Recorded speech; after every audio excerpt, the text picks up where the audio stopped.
तीसरी रात, और राजा विक्रमादित्य फिर से उस उल्टे लटके बेताल को अपने कंधे पर डालकर चल पड़े। राह में बेताल ने एक और कहानी शुरू की।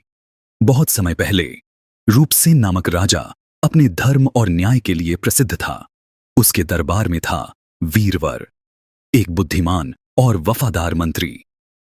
राजा की एक सुशिक्षित बेटी थी और वीरवर का एक समझदार पुत्र धर्मध्वज। दोनों बचपन से साथ पले बढ़े और समय के साथ प्रेम में बंध गए। लेकिन मंत्री ने कहा, पहले मेरा पुत्र योग्य बने, तभी विवाह संभव होगा। धर्मध्वज ज्ञान की तलाश में निकल पड़ा। वर्षों बाद जब लौटा तो एक ज्ञानी, वीर और संयमी पुरुष बन चुका था।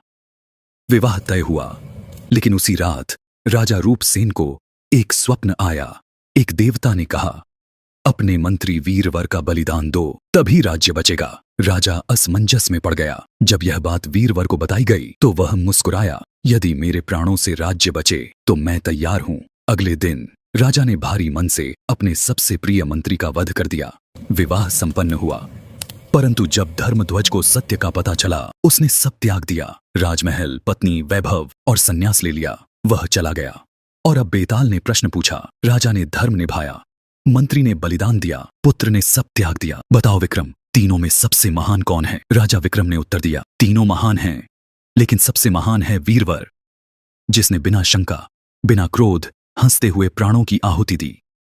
बेताल की हंसी गूंजती है। बेताल हंस पड़ा। तू बोल पड़ा, विक्रम, अब मैं लौट रहा हूं। और एक बार फिर बेताल उड़ गया और विक्रम लौट पड़ा उस श्मशान की ओर।